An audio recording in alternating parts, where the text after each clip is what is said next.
سلام علیکم دوستان از برادرای گرامی. هر نفری که ما را نمیشناسد، بهزاد هستم از شهر فیلادلفی آمریکا. موضوع امروزی ما ساعتی کاری در امریکا. موافق معلومات رسمی از سال 2009 تا به امروز معاش میانه امریکایی‌ها از $7.25 سر می شود. برای چی سر می شود؟ برای اینکه هر شتات برای خود قانون خودش دارد و همون پول خودشون معین میکنن که چقدر باید باشد، چون درآمد آنها از همدیگر فرق میکنند. بیاید از چند شتات برای شما میگم چند سومی است و بعد معین میکنیم که کدام شتات بهتر بوده است، کدامش پایانتر یا که کم بضاعت‌تر شاید گوییم. اما از $7.25 یگان کارگر، یگان نفری که شما به کار میگیرد حق ندارد که از $7.25 برای شما کمتر در یک ساعت. بیشتر توی که ما میدونیم بسیار هم گو نام شناخته دارد، سر میکنیم کالیفرنیا است. کالیفرنیا ساعتی کاری معاش میانشون $13 تا $14 بوده است، یعنی که همه معین کرده هستند.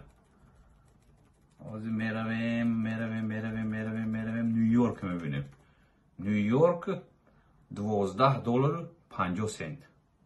بیخ به شهر عزیزی ما پنسیلوانیا شتات یعنی فیلادلفیا چند سوم است. فیلادلفیا همگی $7.25 بوده است، زیاد کردگی نیستن. خیلی هست، همون خیلی استودگی هست.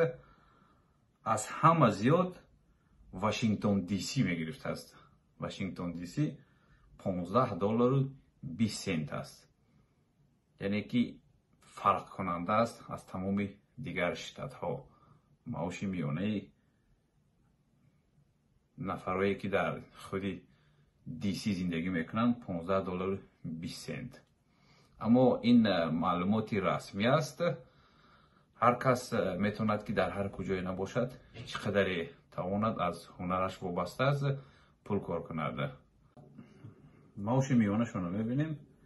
از همه برای ما جالبش این پلیس است. پلیس سال 2021 از روی اختصاصشون $31,000 در یک سال معاش میگرفتند. هرچند آنها یعنی همون امنیتی امریکا تامین میکنند. الکتریک $31,000، پژارنی $25,000، پلوتنیک $24,000، دلنبایشی که $21,000 بوده که این تماما استاتیستیکی رو توقعی نمیگیرد، از روی چی معین کردگر نمیدونم. دورنیک $13,000، کاسیر $11,000، разнорабочий настройках یعنی که هر کاری هر خیلی میکردگی $18,000. انجینیر $156,000، архитектор $148,000، финансовый менеджер $146,000، адвокат $144,000. البته از ادوکات باز هم زیادتر است، لیکن رسمنش هم خیلی نشان میدهند اینها. بعدا میبینیم گینکولوگ از $238,000 تا $320,000 در یک سال. پسیخیاتر از $220,000 تا $380,000. ستوماتولوگ از $180,000 تا $590,000 کار میکرده است. بسیار هم بلند. پول کار کردن هم البته با اختصاص ها وابسته است. بید کی از همه پول زیاد در امریکا کار میکند از روی اختصاص نگاه میکنه. موافق معلومات رسمی یکم دکتر بود است، خیرورگ در یک سال $255,000 کار میکرده است. ساعتی کاری 8 ساعت است. از 8 ساعت زیاد نیست. اگر از 8 ساعت زیاد که شد اوورتایم حساب میشد. یعنی که برای شما باید اگر $10 میداده باشند باید بعد ساعت 4 $15 دادن شروع کنند، چون علاقه شما در ساعت کاری نیو زیادی کار کردید. این هم به نظر گرفته می شود. یعنی باید اثبات کرده توانیم که واقعا کار نمیکنید، درآمدی کم دارید. در اساسی پیشنهادی حجت ها دولت برای شما کمک میکند و نفرایی که زیاد درآمد دارند 100,000 200,000 300,000 400,000 500,000 دلار دارند به دولت کمک میکنند، نلاگ میسپارند.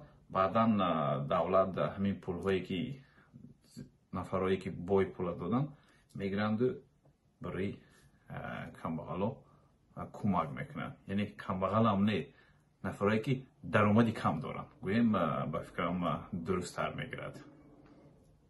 امریکا برای شهروند و نفرایی که حتی گرین کارت دارند بسیار برنامه‌های زیاد دارند. میتونند که برای شما در مسئله خورد خوراک کمک کنند، مدیتینسکی страховка کمک کنند، مسئله خانه پروگرام هفتم دارند. یعنی برای شهروندان تمام شرایط مهیا کرده هستند. یک چند قاعده در امریکا هست، این همون سیستمش است. اگر خودی شما 20,000 25,000 30,000 تا 40,000 دلار پول کار کردید، دولت برای شما کمک میکند. اگر 41,000 دلار کار کردید، 42 43 44 45 بالا، برعکس شما برای دولت پول میتید. این بود یک معلومات مختصر درباره معاشی بلندی خودی امریکایی ها. معاش میانه معاش از 7 دلار و 25 سنت سر می شده است. باقی حساب کنید. بعد از که امریکا اومدین با خودتون میبینید که چقدر میمونه، چقدر صرف می شود. باشید که باشیم برادرای عزیز.